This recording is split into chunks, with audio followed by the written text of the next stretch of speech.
औज़ु बिल्लाहि मिनश्शैतानिर्रजीम बिस्मिल्लाहिर्रहमानिर्रहीम। अल क़दीर चैनल की जानिब से इसरार हुसैन शाह हाज़िर खिदमत है। आज का हमारा उन्वान है कि हैज़, नफास, इस्तिहाज़ा में फ़र्क क्या है, इनकी अलामात क्या हैं और इनकी कम से कम और ज़्यादा से ज़्यादा मुद्दत क्या है, और इनमें से किन के दरमियान नमाज और रोज़ा साक़ित हो जाता है और किस के दौरान नमाज पढ़ना वाजिब है। हैज़, नफास और इस्तिहाज़ा बुनियादी तौर पर 3 खून है जिनका ताल्लुक़ ख़वातीन से है। हैज़ वो खून है जो माहवारी के दरमियान या मखसूस अयाम में औरत से निकलता है, उसे हम हैज़ कहते हैं। बच्चे की विलादत के बाद जो खून निकलता है उसे नफास कहते हैं। और हैज़ और नफास के अलावा जो खून आता है वो इस्तिहाज़ा कहलाता है। आइए अब देखते हैं कि इनके अलामात क्या हैं।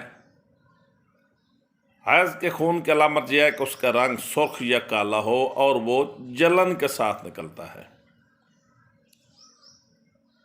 नफास, बच्चे की विलादत के बाद जो भी खून आए वो नफास होगा। इस्तिहाज़ा वो खून है जिसका रंग सुर्ख नहीं होगा, पीला होगा और वो जलन के साथ नहीं निकलता। हैज़ के खून का कम से कम दौरान या 3 दिन और ज़्यादा से ज़्यादा 10 दिन है। अगर 10 दिन से ज़्यादा कोई खून आने लग जाए तो वो हैज़ का नहीं होगा, इस्तिहाज़ा का खून होगा। नफास की कम से कम मुद्दत कोई नहीं है, ज़्यादा से ज़्यादा इसकी भी 10 दिन है। इस्तिहाज़ा वो खून है जिसकी कोई मुद्दत नहीं है, ये 1 घंटे के लिए भी हो सकता है, 2 घंटे के लिए, 4 दिन के लिए, 10 दिन के लिए, 15 दिन के लिए और पूरा महीने के लिए भी हो सकता है।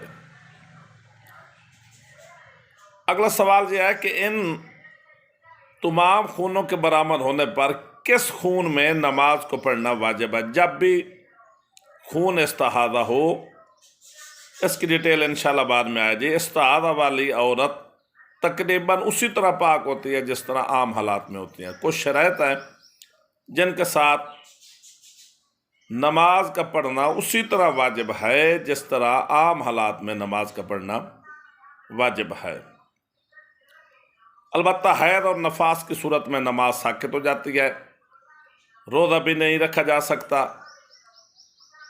वक्त के गुजरने के बाद नमाज की कदा नहीं होती, रोज़े की कदा देना वाजिब होता है। मोमिन से अपील है कि बंदा नचीज़, बंदा के बच्चों, बंदा के वालिदैन को अपने दुआओं में याद रखें। वस्सलाम।